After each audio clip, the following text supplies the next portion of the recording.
Hello YouTube and welcome to the next route learning video. On today's video we're going to be driving between Larbert and Glasgow Queen Street on the Edinburgh to Glasgow route in an Armstrong Powerhouse scenario, which is AP30, the 1919 Stirling to Glasgow Queen Street service, departing Larbert at 1928. The total distance for the journey is 21.5 miles, and along the way we will be calling at Croy, Lenzie, Bishopbriggs and Glasgow Queen Street. Our traction for the journey today is a Class 150/2. The Class 150 has been in service since 1984 and was manufactured at Brell York between 1984 and 1987. They are part of the Sprinter family of diesel multiple units, and a total of 137 Class 150 units were built of all subtypes, formed of 2 or 3 coaches per train. The maximum speed of these units is 75 miles per hour, with a weight for each coach of 35.8 tonnes and 1 engine per coach, rated at 286 horsepower. As this service originated in Stirling and Larbert is just one of the stops on the journey to Glasgow Queen Street, I've already set up the cab as it would be in real life pretty much. So the headlights and tail lights are already set up along with the marker lights, the instrument lights. I've also set up the destination indicator, which you can actually change on the Class 150 with the F7 and F8 keys. The other thing is that there is a master key on this train, which you can see just to the right here, which I've already inserted as well. So the only thing that I need to do now is move the reversing handle from the off position, which again it actually wouldn't be off when we stopped, it would likely be in neutral. Something I often forget to do is put it in neutral, as the reversing handle should generally be in neutral when the train is stopped. I've now reset the AWS self-test sequence, and just before I forget I'm going to open the windows on each side. As the signal ahead of us is clear, I'm going to turn off the driver reminder appliance, as that doesn't need to be on. And now we're pretty much set up to start. Just to quickly go through the controls, so on the left here we have the West Code 3-step brake, which is standard for most British Rail electric multiple units and diesel multiple units. And so we've got the release position, step 1, step 2 and step 3 braking, which is full service, and finally a 4th step, which is emergency, though we shouldn't be using above step 2 braking on our journey today. Now we have a horn which is controllable with the spacebar and the B key. Now just above that we have the brake gauge, and now the needle on the right hand side indicates how hard the brake is applied. Indeed, if I reduce the brake handle now, you can see the needle is falling, so that's step 2 braking. If I go down more, it's step 1 braking, and when that needle on the right hand side is pointing at the 0, that means that the brakes are fully released. Just another point to add there is when the doors are open, then you actually can't release the brakes because of the door brake interlock. So just to the right of that we have the speedometer measured in miles per hour, and as already stated the maximum speed of this train is 75 miles per hour. And then down here we have the power handle, which has 7 steps of power. That's pretty much all that we really need to go through in the cab, so we'll just show you a couple more shots of the train from the outside before we depart and head towards Glasgow Queen Street.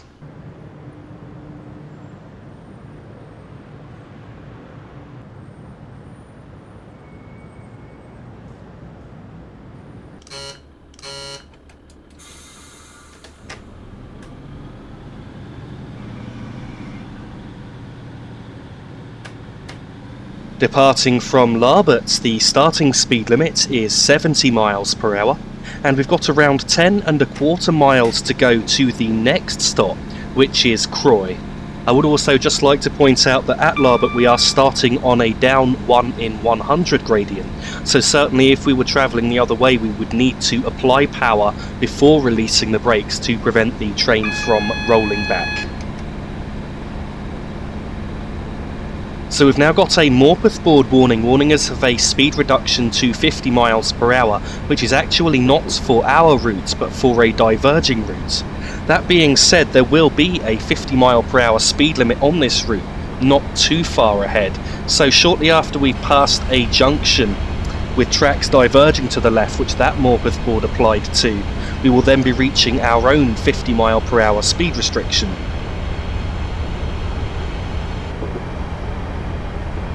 So the speed limit is dropping to 50 mph at the signal after this junction here.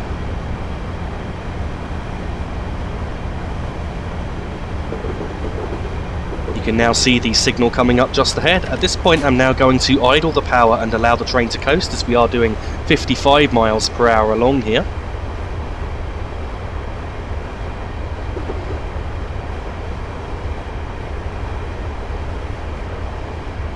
Now I'm just going to apply the brakes very lightly just to bring our speed down to 50 in time to make sure that we don't break the speed limit. And then I'm going to allow the train to coast along here at 50 mph.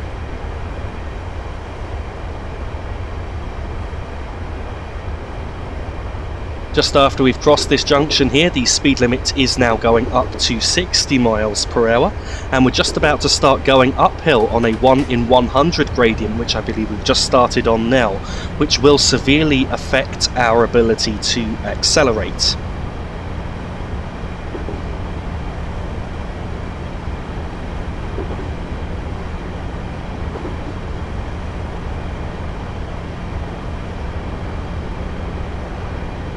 As you can see, even though we're in full power, the train is really struggling to get much above 50 mph along here.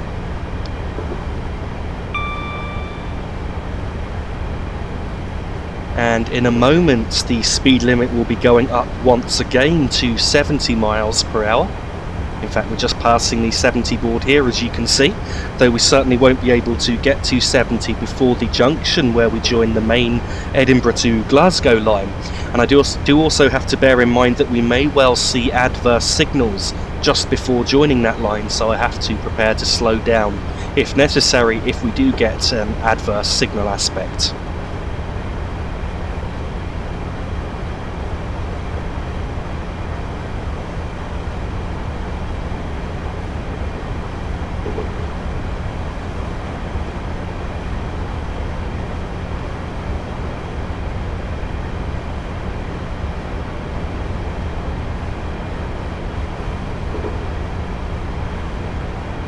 As you can see, we still haven't even managed to get to 60 mph yet, so this train really is struggling on this 1 in 100 uphill gradient. The gradients will be levelling out as we get towards the junction with the main Edinburgh to Glasgow route.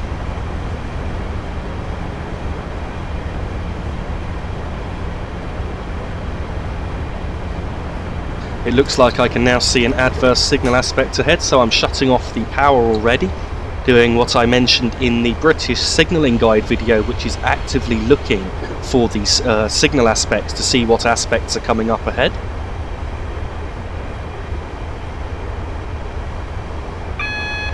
Now, although I know I don't actually need to brake at this point to be able to stop at the red signal, from what I understand it's good practice to brake whenever you see an adverse signal.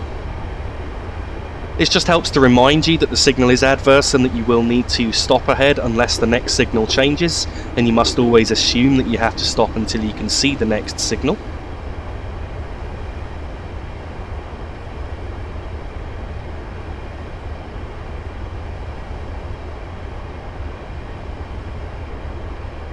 So now I'm just trying to look out for the signal ahead, and I can see that it is displaying a yellow aspect, so we don't need to stop there. And I am able to give us a little bit of power to bring our speed up. We're now on a double yellow aspect, which means we've got a bit further to stop, and certainly I can definitely increase the power now. And while we're running under double yellow signals, although there's no set signal speed limit in the UK, I will aim to travel at no faster than 45 to 50 miles per hour.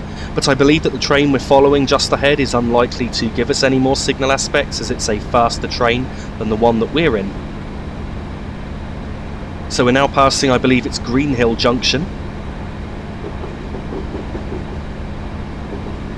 Got fairly high speed 70 mile per hour points here. And then as soon as we've crossed onto the main line, which we have done now, the speed limit is going straight up to 100 miles per hour. though we certainly won't be able to get to that on the journey today, with the maximum permitted speed for this train being 75 miles per hour. As you can see, the signal ahead has now changed to a green aspect, or should I say proceed aspect. As I was told by Steve, who works for Dovetail Games, the other day, that I have sort of mixed up terminology slightly, and a lot of people do, that there's actually a difference between the signal aspect and the signal's colour. So if you have a yellow signal, then yellow is the colour, but it's not a yellow aspect. The aspect is a cautionary aspect. It's very easy to use the terms interchangeably and mix up the correct terminology.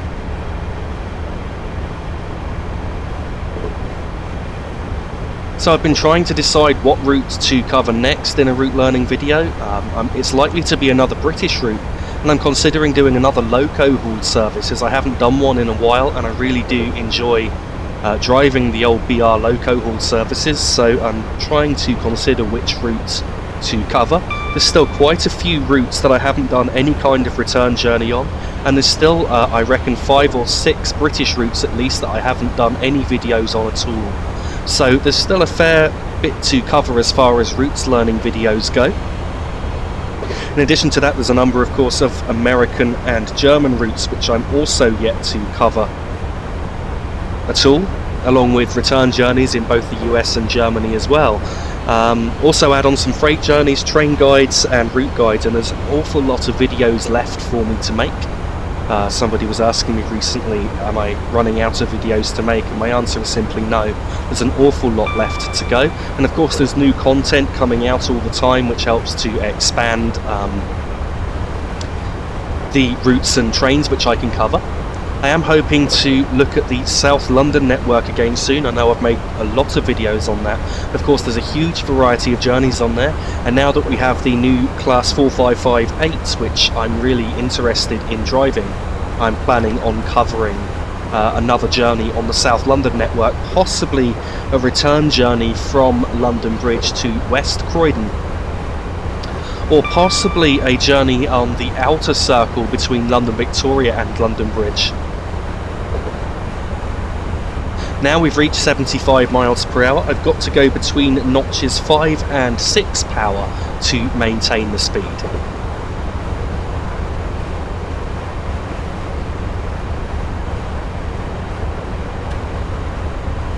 So as you can see, we've lost a little bit of speed down towards 70 miles per hour there, so I've just pulled the power back up to notch 6, and that should enable us to accelerate back up towards 75.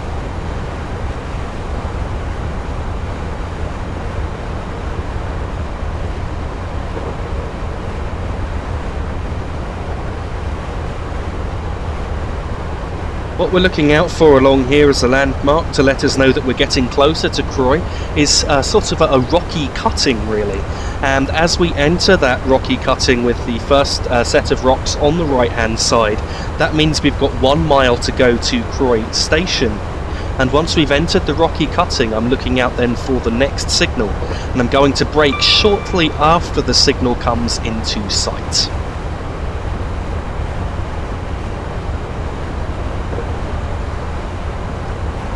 Just realised we've gone over the speed limit slightly there, so I've just cut the power completely back to idle.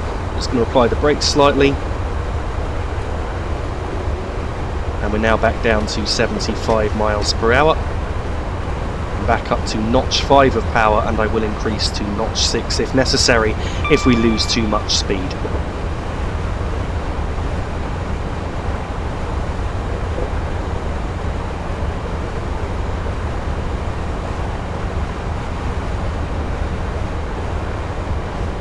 So we are now approaching the rocky cutting. You can see the rocks on the right hand side there. That indicates that we've got 1 mile to go to Kroy.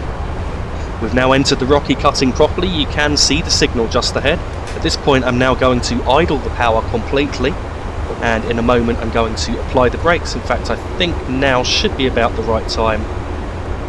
I'm now going into step 2 braking, and I certainly don't plan on going above that. I will reduce the braking if necessary as we get closer to our stop, where I can judge braking distances more clearly. One thing to point out, we do have a double yellow signal approaching Kroy station. That means that when I stop, I do need to activate the driver reminder appliance, a rule which I believe is mandatory, that you should always apply the driver reminder appliance when stopping at a station under adverse signals. So I'm slowing to enter the platform fairly slowly, no faster than 20 miles per hour, and the reason for that is that we do need to stop much closer to this end of the platform. Unfortunately, there's no 2-car stop marker, it's only 3-car stop markers or above. So it's a bit of guesswork, and I'm going to aim to stop a little in front of the 3-car marker, probably just after this building here by the next lamppost you can see, which to me looks about the right place.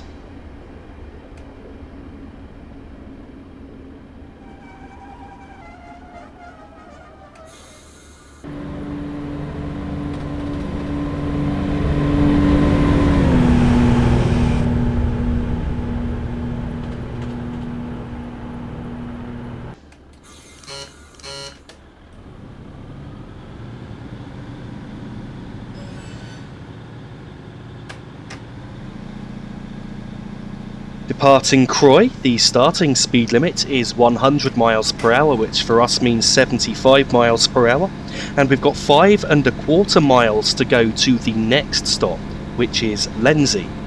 Just to point out that we are going to be routed into Guardshaugh down loop in a moment, due to engineering works on the main track. So I've actually got to bear in mind that we do have a 30 mile per hour speed restriction through the loop. So the next signal is going to be the signal indicating that we are turning into the loop with a feather indicator to the left. I'm going to idle the power at that signal, and at that point we've got around half a mile to go to the upcoming 30 mile per hour speed limit.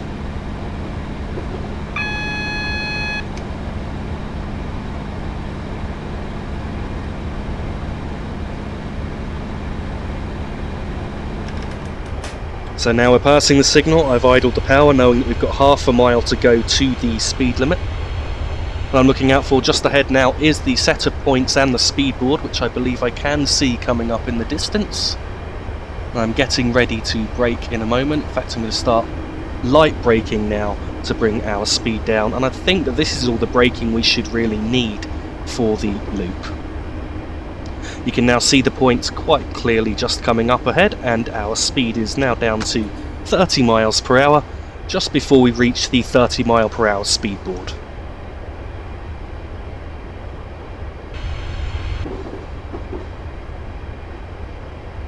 So we've now crossed Guardshaugh, well, should I say crossed into Guardshaugh Loop, and we've got a 30 mile per hour speed restriction throughout until we rejoin the main line in about 1/4 mile, I think it is. I'm just going to allow the train to coast through here, and I'm aware that there should be some workmen just ahead, so I'm looking out for them.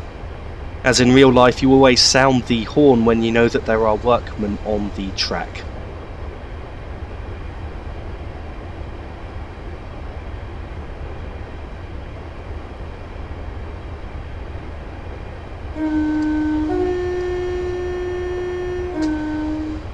See the workmen just ahead there, and I believe it's the points that they're working on. Oh, it could have been a track circuit failure actually, I'm not 100% certain. I didn't read the briefing properly, which is probably bad of me. Now we've crossed over the points, the speed limit is now 100 miles per hour once again, so I've gone straight into full power to accelerate towards that. At this point we've got just under 4 miles to go now to Lenzie.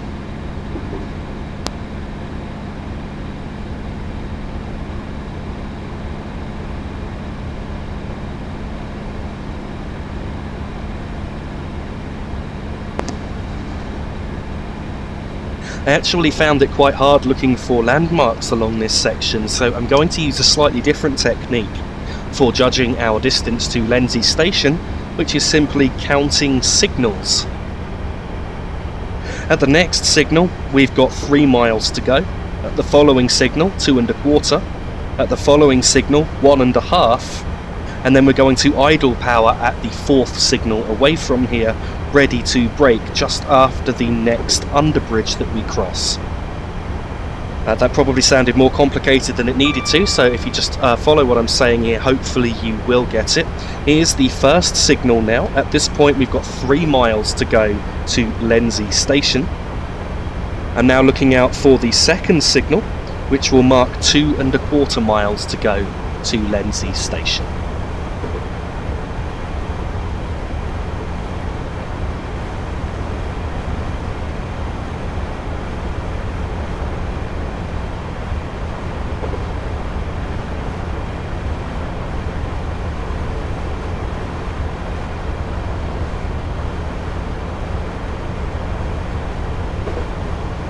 You can now see the next signal just coming up.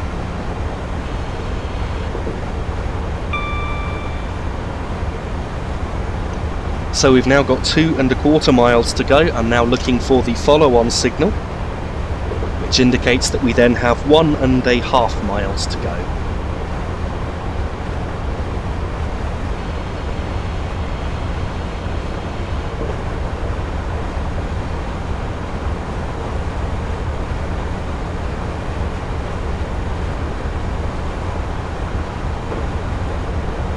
So you can now see the next signal just coming up. We've now got 1½ miles to go to Lenzie. At the next signal we've got just under a mile to go, and at that point I'm going to idle the power and allow the train to coast.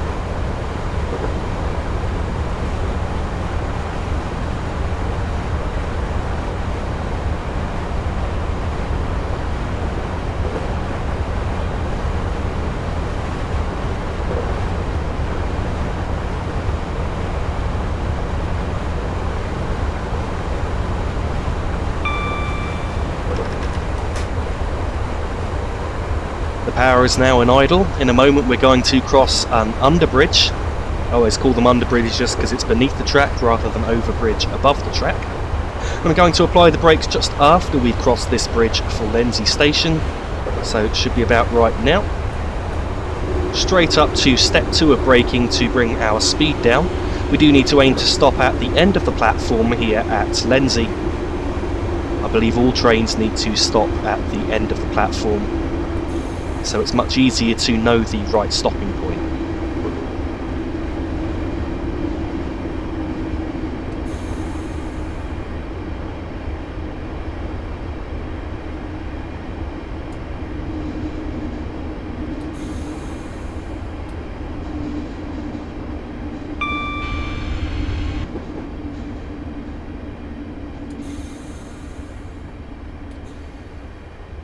Just releasing the brakes momentarily as I feel we're going to stop slightly too early.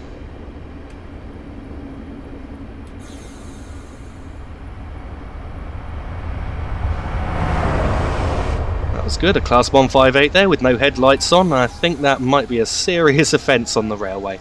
Anyway, here we are, arrival at Lenzie.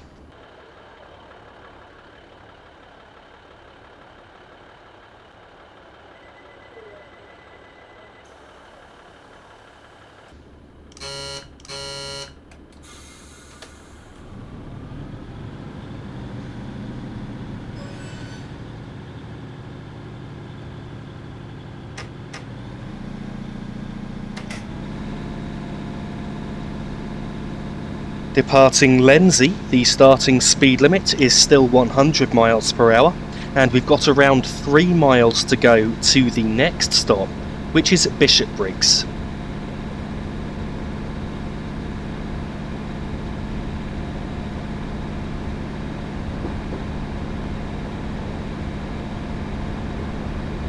I must say that driving the Class 150 is actually a train that I really enjoy driving. It's probably, in Train Simulator at least, I'm not sure in real life what my favourite is, but in Train Simulator this is certainly my favourite of the BR second generation DMUs to drive. I just think the model is really well done and the handling seems to feel quite realistic. I'll also say that I thought the default sounds that come with this are actually really good, though I am using the Armstrong Powerhouse sound pack. I don't think that it actually makes such a vast improvement as it does on some other trains, like say the Class 303 electric multiple unit, where I just can't drive the 303 without the sound pack. With this I certainly can, so as I say, it's one of the better models in Train Simulator. I got the opportunity to travel on a Class 150 earlier this year when I was going to South Wales, and I have to say it was between Swansea and Carmarthen actually, and it's actually a really enjoyable experience because it's been such a long time since I got to ride on one of these older DMUs. I thoroughly enjoyed it, and I really wish that I had more chance to ride on them in real life, but unfortunately on my local line we only get Class 377s and Class 171s, with the very, very rare Class 442 or Class 313. We are currently passing Cadder Yard. Once we reach the Glasgow end of the yard, we've then got 1.5 miles to go to Bishopbriggs.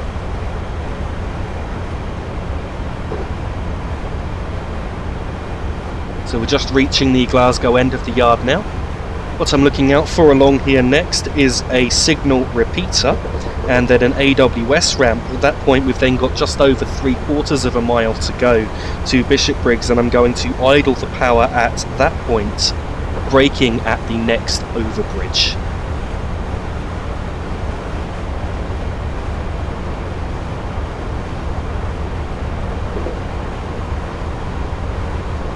So we've just reached the signal repeater now, we're just passing that straight onto the AWS ramp, so I'm idling the power at this point. And you can see the overbridge coming up just ahead.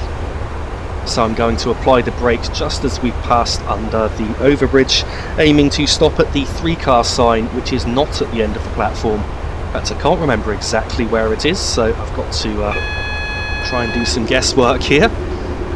We've now got a warning for an upcoming 50-mile-per-hour speed restriction. However, that warning is 1.25 miles from the limit itself and won't affect us until we're the other side of this stop.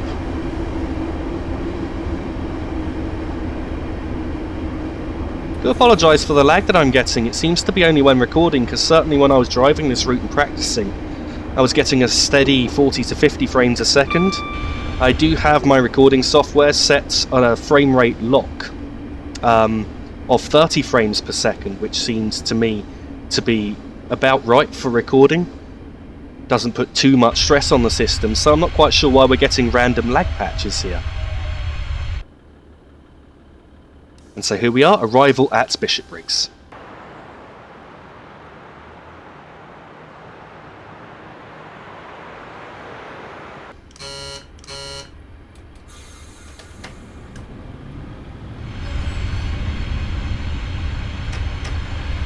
Departing from Bishopbriggs, the starting speed limit is 100 miles per hour, though it's immediately going down to 85 miles per hour.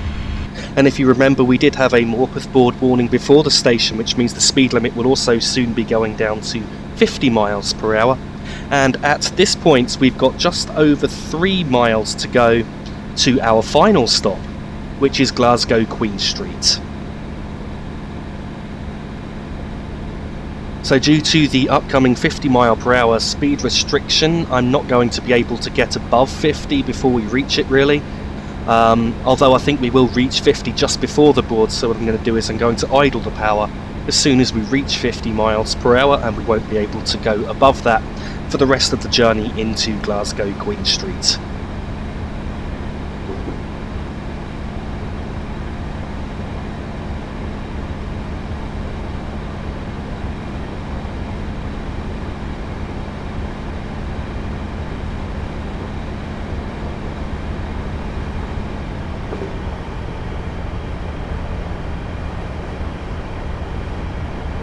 As we're now reaching 50 miles per hour, I'm now going to shut off the power as I mentioned and allow the train to coast. We will be passing the 50 mile per hour speed board in a moment. I believe it may well be on this next left-hand curve here. In fact, I can see the speed boards now coming up just ahead.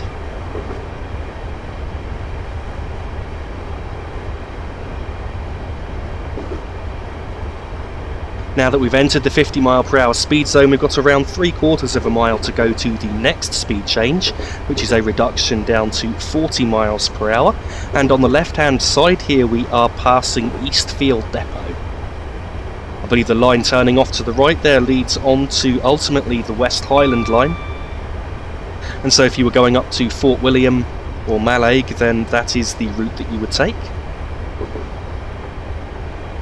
I'm looking out for now the 40 mph speed sign. In fact, it's going to be on the next right-hand curve just after this junction here. And I'm going to apply the brakes very lightly as we enter the curve, just to ensure that we have slowed down in time for the speed restriction.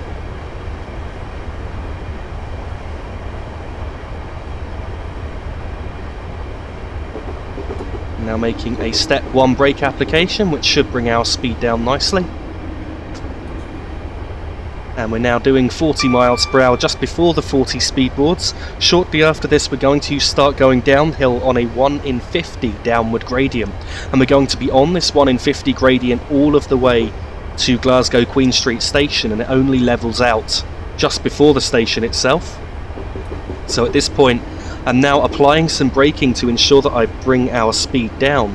But I'm leaving it in step 1 for now. There is a tunnel coming up just ahead.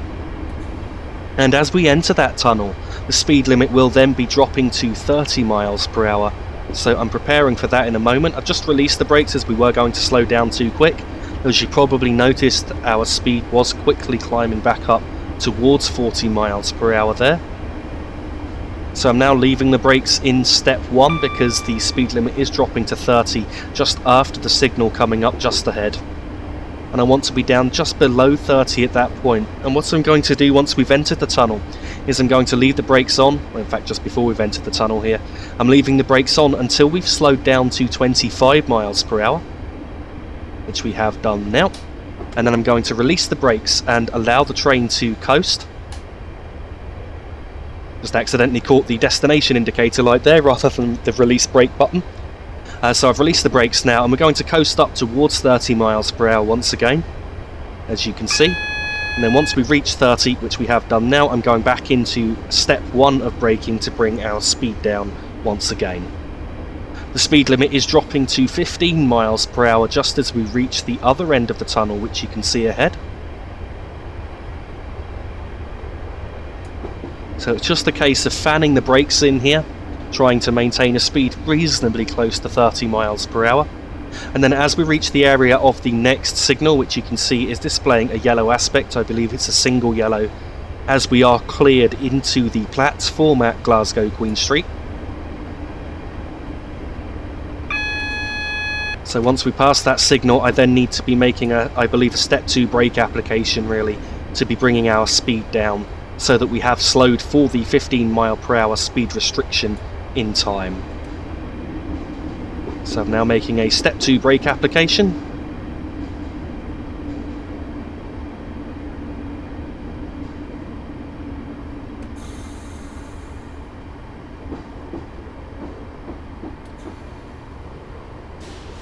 And as you can see, we've now entered the 15 mph speed zone, and you may have also noticed as we were leaving the tunnel that the gradient changed and we started to level out, and we are indeed now on a level gradient.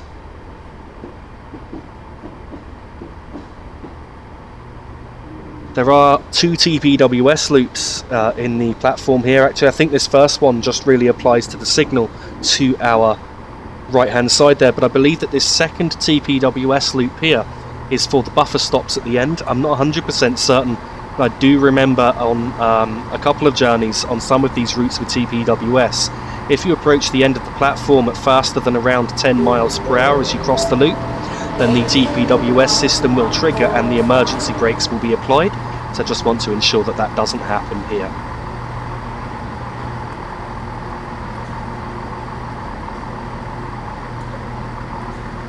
Aiming to stop just as the buffers disappear.